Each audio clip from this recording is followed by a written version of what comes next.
Great. So my immersion experience for this semester took place at Avenir Cine, which is a local production firm that's run by a friend of mine, Andy Morin. He founded the studio and does freelance video production throughout the Western New York and sort of upstate New York area. He'll take on clients, into the Rochester, Syracuse area if needed, but home base is mostly in Buffalo. And he's had a studio now for a number of years. It's grown over time. It had been in the theater district in a small sort of apartment area that was a humble but mighty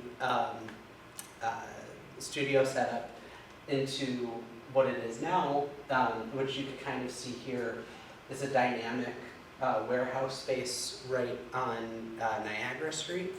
And he has different stages set up. So there's a green screen space, there's a white screen area, there's sort of this, like I call it the apartment wing that has different house setups and stuff, so they could kind of simulate different excuse me, areas to do industrial pieces, to have people come in and do talking heads and other kind of promotional videos. And what I really admire about what Andy does is, he's definitely sorry, how do I want to say this? He puts in a lot of very hard work. He's always on the grind. And I've shared this when we were sharing our experiences throughout the weeks, but when I first met with him, I asked him, what are the kinds of clients that you enjoy being able to work with? And because I understand how the freelance world works, sometimes you take a client on because you need the paycheck for the month, right? And I understand that, but I asked him, where are you in the process of your owning your own business? Are you able to kind of dictate what projects you pick up or not? And he said he's kind of just getting into that zone now, 5 or 6 years in, where he's able to say no to certain things, he said, which is a very exciting place to be, but he also really still likes to be able to have an eclectic range of what kind of work he and his company takes on. He's the only person who works full-time for the company, and depending on the size of the projects he takes on, he'll then bring on additional freelancers for crew and editing and other things as need be. And he rents out his studio space to places that need it, and he's also willing to go onto other people's shoots to lend a hand and work on their projects. But something that he shared with me,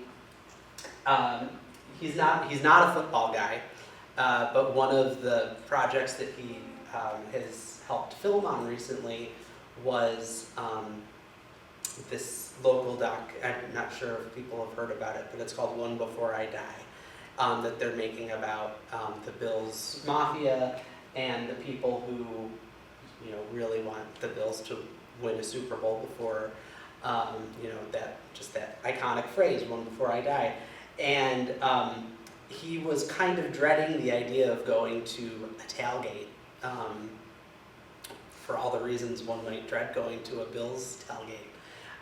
But what he said was, as soon as you could get past the people jumping into tables, that there were, genuine fans who had, deeply personal stories about watching games as they grew up and with their families, and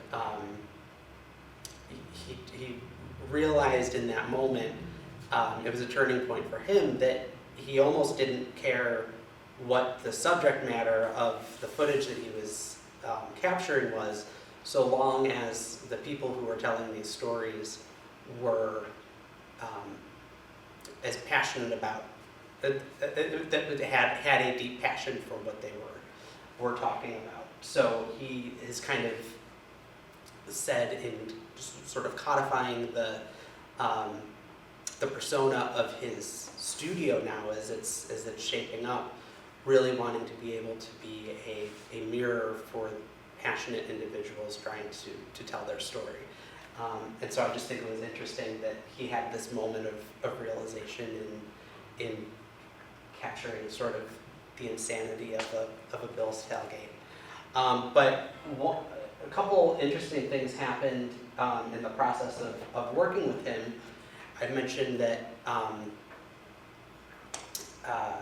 that places reach out to him in need of studio spaces to use his wonderful area, and in him doing that, he was approached by Buffalo State College because they have a film and television program, and their seniors are in the process of doing a film project, or a television pilot production, where all of the seniors, they pitched their concepts for their shows that they would love to make. It gets voted on, and then everyone rallies around one student's project, and they all make that happen. So that's happening at Buff State right now, and the student television pilot that got picked was, as it happens, about a children's television star, a la Mr. Rogers, who has sort of fallen from public grace, and his puppet characters come to life and kind of help him to become a better person again. And the name of that show is Be Happy, and they happen to ask Andy, like, hey, can we use your studio space? And he, worked with them on building the quote and the bid and all that, and they were sort of bid out. But they also asked him if he knew anything about local puppeteers, because they were looking for puppets to be able to actually do this thing. So I started talking with them because there were two characters that we have in our puppet stock that really fit the brief of what they were looking for from a design standpoint. So I'm now working with these students, and we'll be going into production in a couple weeks on this TV pilot, so that's come from this immersion experience. And what's kind of cool and geeky for me as both a Henson Sesame nerd as well as a graphic designer is that they're trying to recreate a show with a lot of history. So they were asking me questions about like how the visual identity of Sesame Street as a brand has changed over the years. So I explained to them, like, this was the Sesame Street logo in the 60s and 70s and even the 80s, and this is what it looks like today.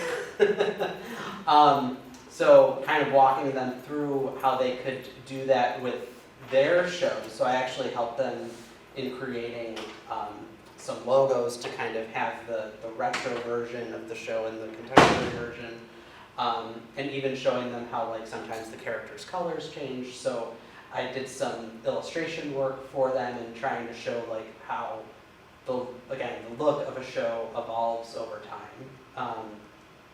So it's been a really fun process from that, but I think it goes to, all of this sort of helps illustrate what a great person, what a great business person, and sort of just creative supporter that Andy Morin is in creating this space that is almost a parlor of sorts that artists can kind of go and find refuge, whether or not they're looking to make something, if they're trying to tell a story, if they're just trying to lend a hand and switch on lights or be a camera operator or all these different things. He's created this haven in Avenir Cine, going back to this space that might seem very humble and cavernous, but has all this rich opportunity. So it was really quite a learning experience. I love being able to see him in action and watch as he dealt with certain clients who were, frankly, paying him to be there versus other people who, he didn't necessarily need to give the time of day to because it wasn't going to work out and it wouldn't have been viable and all these different things. So to be able to see the level of respect always be maintained, but also understanding that sometimes, I don't want to say we button ourselves up, but you want to be protective of bottom lines and things like that. So it was a really wonderful experience. I did know Andy ahead of time, so this was kind of an experience for me to see a friend at work, and to get to know him better and sort of the workflow and some of the ins and outs. Because I've been sick the last few weeks, I've not been able to spend as much time as I was hoping to, and to kind of just make up, both because I promised him that I would be spending more time with him, and also for the class I will be going back to spend a little more time on some shoots. But I can't speak highly enough about him and the experience, and looking forward to kind of what comes next with all of this. So it was really, I loved it. It's great. Well, awesome job. I have a couple of questions because it sounds like one of the things you described, there were two things you said. Oh, we have to, that's Nicole, if you just let her in. And then can you also share your screen maybe? Yeah. And then she'll be able to see what you're looking at. Hi there. I think I want to go to the. Can you hear us? Okay, man. Oh, well, I'm so sorry. I didn't think about it. Okay, so if you go to the share button on that, you should be able to pull up. There you go, Cameron. Thanks. Okay, so a couple of things that jumped out in your presentation, Cameron, was when you said about respect. I'm just turning the camera towards you, Christina. Oh no, that's okay. You don't have to turn the camera towards me. No, this is focused on you. Oh, I just meant so that Nicole could see you. Oh, Nicole, I'm in the back of the room. Okay. Hi. Hi. So no, this can still stay up front. Okay. Because the things that you said that really just jumped out, one is about getting to work with him and see him in a different space. Yeah. So you were talking about respect. Mm-hmm. And the business that he's in is one where, like you said, he's able to choose projects. Yeah. So when you look at respect, choosing projects, eye to the bottom line, those were like three things that you mentioned. What culture takeaways do you have about the way he's doing business to sustain his culture and sustain his business? Sure. So I could say that, I wasn't asking to see his books or anything like that, of course. I know that's not what you're asking about. But I think I could use the Buffalo State students as an example. They're still, and with respect, Emily, I know you're not too far removed from these guys, but they're college seniors, and they're a little rough around the edges in terms of knowing what they even necessarily need to be asking for. Mm-hmm.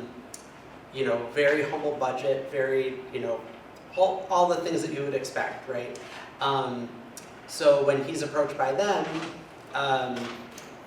he almost took a no but approach as opposed to a yes and approach, where I would imagine he probably knew right away that he was out of their student price range, and that it wasn't he wasn't going to be able to get anything out of them, throwing him $50 to use his studio, or whatever the amount was. But he was able to say, hey, I can't do this, but I don't know if he sent them any other names of productions or crew or any other things like that, but he was able to send them my way, and I was able to get to know them and work with them, and I think he recognized that they are very talented students who one day he might look to hire. He might end up working for them on a project. So understanding that, not to burn any bridges, I think that was the turn of phrase I was looking for earlier. So that, even those students who now, in theory could have kind of gone away from an experience with him and said like, oh, that jerk Andy didn't let us use the studio, and doesn't he know that, we would have put his name in the credits and we should be able to, whatever. He was able to turn it to this thing where they didn't use his services, they didn't pay him anything, but they still had a good customer service relationship with him, versus, when he works with Fisher Price on something and he's bringing in a team and he knows to show up and be respectful and make sure that they're on time, and he brings all the equipment that he needs plus extra stuff in case things don't go right, or there's a turn or a change or what have you. So I think being able to that was a big thing I got from the culture of just making sure that you're treating everybody with respect, which is like such a dumb thing, right? Like that's basic day one, but there's a way to respectfully tell someone, no, I can't help you, versus going that extra mile to say, I can't help you in the way you need it or you're asking for, but let me be creative and help you. And I'm sure that was not the first time that he had to no-but a person, whether or not they were a college student or even a small nonprofit or another place that maybe had more than $50 of sheet pizza to give him, but still wouldn't have something worth his while that he's helping people out. So I hope that answers the question that you asked. I think so, because it sounds like that was a key learning for you. Like that you learned this aspect of the industry that you might not have been exposed to before. I mean, I will say that's something that I have picked up on and have seen in my own workings in different things, but I think to see it in action other places and to see it done so effortlessly was just something that I really admired about his leadership. That it was just nice to see someone take that extra time. And what you just described sounds like that put together a bunch of pieces. Like you said, you picked it up in bits and pieces, but now you came into the space and you saw it in action. Yeah. And that gave you a more comprehensive impression of what that means and how important it is. Yeah. So with that, you feel like you would have, in your own life, do you feel like you would now maybe even know how to approach something like that could be a challenge? If you were approached for a project. Oh, I see. Yeah, I mean, I think there's lots of different ways to go about that. I mean, I think there is just a matter of, regardless of who is reaching out to you about a project, whether it is way beyond your scope or way under it, making sure that you're making those connections, keeping conversation with people, obviously not doing that so much that you, at the risk of your own bandwidth, but knowing when to pass up or pass down opportunities to people in your community.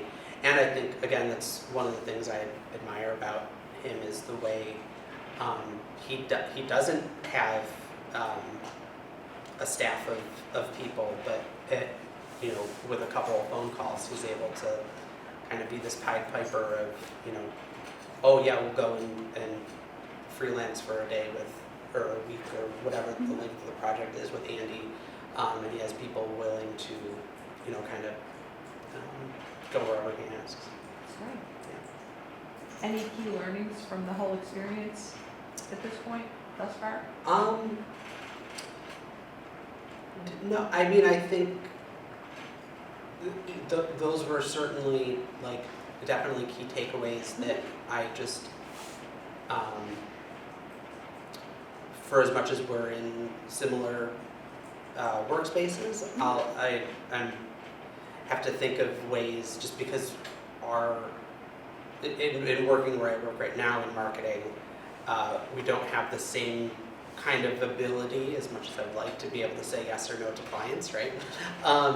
But I do think there is still a way of kind of being able to massage processes and being able to work with people on things. And I think it's about communication and letting people know your limitations, I think, is something that